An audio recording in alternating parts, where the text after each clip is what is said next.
26 जनवरी 1950 को देश में संविधान लागू हो गया और संविधान के अनुसार इस देश के पहले सभी लोगों को जो इस देश के नागरिक माने गए, संविधान के अनुसार जो संविधान का कॉन्सेप्ट है, उस संविधान का कॉन्सेप्ट क्या है? संविधान का कॉन्सेप्ट है सिटीजन ऑफ इंडिया। अगर आप संविधान पढ़ो तो आपको पता चलेगा कि संविधान में सिटीजन ऑफ इंडिया के नाम पर अधिकार दिए गए हैं। तो ये जो सिटीजन ऑफ इंडिया है भारत में, उन लोगों को जब ये अधिकार दिए गए तो अधिकार देने की वजह से ये जागृति देश के अंदर आई कि जिस देश में जिनकी संख्या ज्यादा है उन लोगों को संख्या के अनुपात में अधिकार क्यों नहीं है। और इस वजह से ओबीसी की गिनती का मामला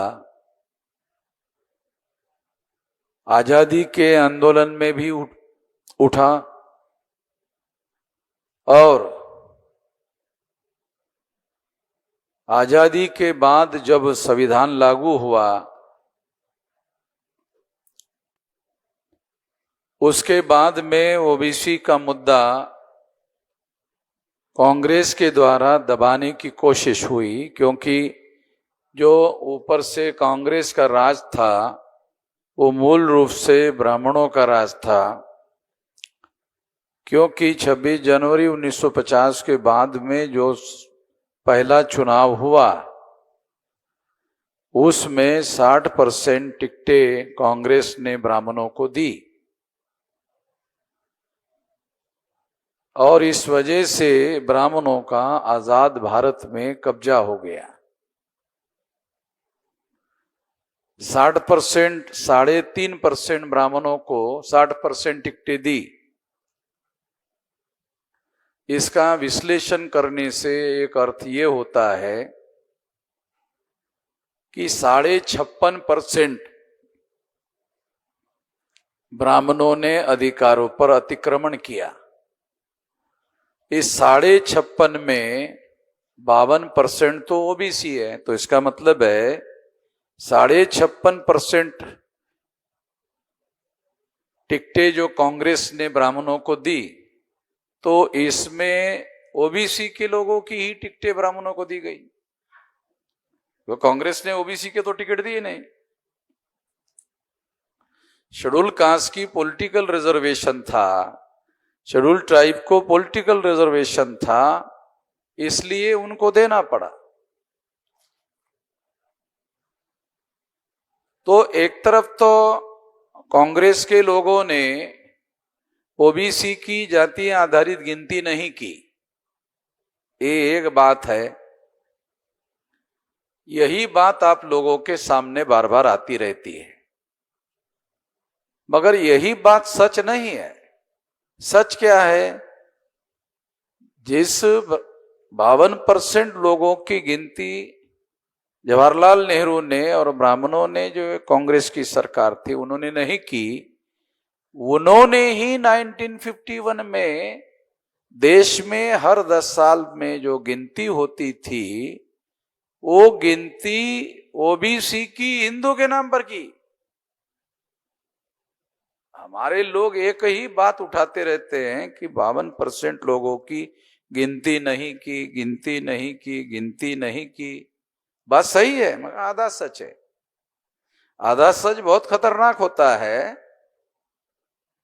तो मैं आप लोगों को पूरा सच बता रहा हूं कि दूसरा आधा सच ये है कि कांग्रेस जो ब्राह्मणों का राज था, उन्होंने ओबीसी की जाति आधारित गिनती नहीं की, मगर ओबीसी की हिंदू के नाम पर गिनती की।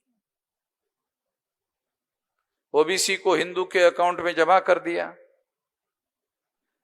अगर हिंदू को हिंदू धर्म माना जाए तो हिंदू धर्म का ठेकेदार ब्राह्मण है, तो ब्राह्मण के अकाउंट में 60% ब्राह्मण ओबीसी के लोग, 52% लोगों के जो वोट है वो ब्राह्मण के अकाउंट में जमा कर दिए गए, ओबीसी का जीरो हो गया। ये काम कांग्रेस के लोग चुपचाप करते थे, इसलिए पता नहीं चलता था। बीजेपी के लोग खुल्लम खुल्ला कर रहे हैं। खुल्लम खुल्ला करने की हिम्मत उनको क्यों हुई? खुल्लम खुल्ला करने की हिम्मत इसलिए हुई कि कांग्रेस ने ओबीसी की गिनती जब लगातार हिंदू हिंदू हिंदू हिंदू हिंदू हिंदू की, तो इस पीरियड में कांग्रेस के राज में, ब्राह्मणों के राज में, ब्राह्मणों ने ओबीसी को हिंदुआइज करने का काम करते रहे। जब ब्राह्मणों ने ओबीसी को हिंदुआइज किया तो ओबीसी को पता भी नहीं चला कि वो कब ब्राह्मण धर्म को मानने वाले हो गए। ब्राह्मण धर्म को कब मानने वाले हो गए, और ब्राह्मण धर्म को ब्राह्मण धर्म के नाम पर नहीं मान रहे, ब्राह्मण धर्म को हिंदू धर्म के नाम पर मान रहे। जब मैंने कुछ दिन पहले ये वीडियो बनाया, अरे ये धर्म का ओरिजिनल नाम ब्राह्मण धर्म है, हिंदू धर्म नहीं है। ये तो पिछड़े वर्ग के लोगों को गधा बनाने के लिए हिंदू कह रहे, ताकि छुपकर इनको हिंदू कहकर इनका इस्तेमाल किया जा सके। अगर संविधान में हर 21 साल के व्यक्ति को और बाद में 18 साल के व्यक्ति को वोट का अधिकार नहीं दिया होता तो ब्राह्मण इनको हिंदू भी नहीं कहते, ब्राह्मण इनको शूद्र शूद्र शूद्र ही कहते रहते।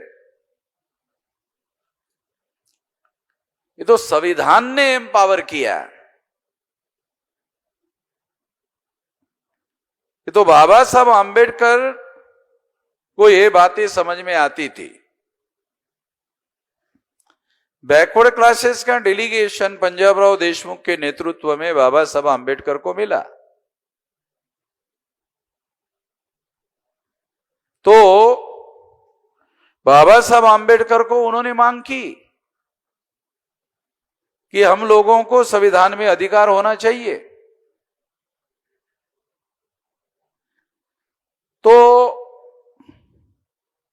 दूसरे जो लोग थे, पंजाबराव देशमुख तो बहुत जागृत व्यक्ति थे, कुर्मी कुंबी जाति के थे, बैरिस्टर थे,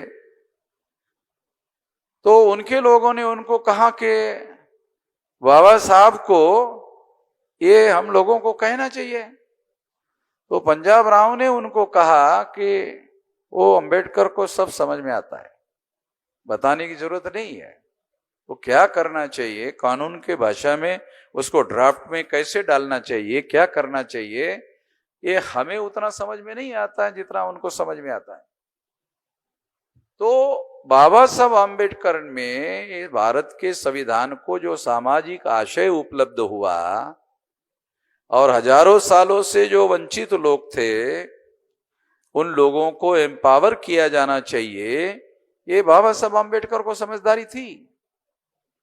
बाबा साहब आंबेडकर को मानने वाले बहुत सारे शेड्यूल कास्ट के जो पढ़े लिखे लोग हैं उनको अभी तक ये बात समझ में नहीं आती कि शूद्र ओबीसी के लिए प्रयुक्त किया जाने वाला शब्द है, शेड्यूल कास्ट के लिए शूद्र शब्द नहीं है, शेड्यूल कास्ट के लिए अछूत शब्द है। तो पढ़े लिखे लोगों को ये भी पता नहीं है। पढ़े लिखे लोग जो शेड्यूल कास्ट के लोग हैं उनको क्या पता है, पढ़े लिखे जो शेड्यूल कास्ट के लोग हैं उनको क्या पता है, बाबा साहब आंबेडकर जिंदाबाद जिंदाबाद जिंदाबाद जिंदाबाद, इसके अलावा साला कुछ है ही नहीं पता। बाबा साहब आंबेडकर का विचारधारा की, उसके आंदोलन की, उसके इतिहास की कोई जानकारी उपलब्ध नहीं है। उनके लिखे हुए किताबों को तुमने पढ़ा क्या? तो वो हमारे मुंह की तरफ देखते रहते हैं, अरे क्या पूछ रहे हैं। जब हमने बाबा साहब को जिंदाबाद कर दिया, खत्म हो गया, अभी क्या करने की जरूरत है?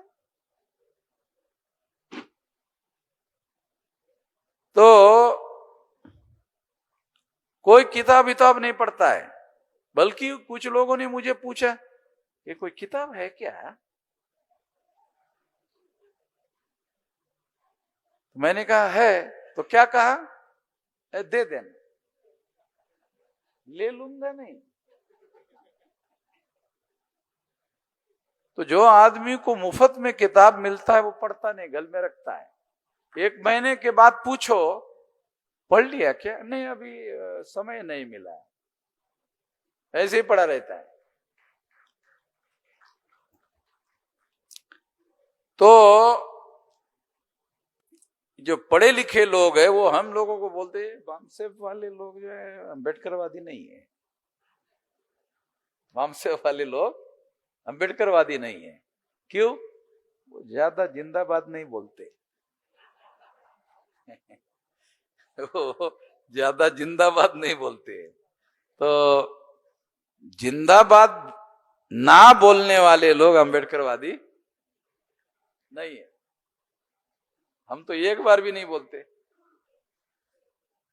मगर सारे देश भर में जो फुले शाहू अम्बेडकर का आंदोलन है, उसकी ABCD भारत को पढ़ाने की, भारत को समझाने की और भारत के तमाम लोगों को इसकी जानकारी देने का सारा काम रात दिन तो हम लोगों ने किया।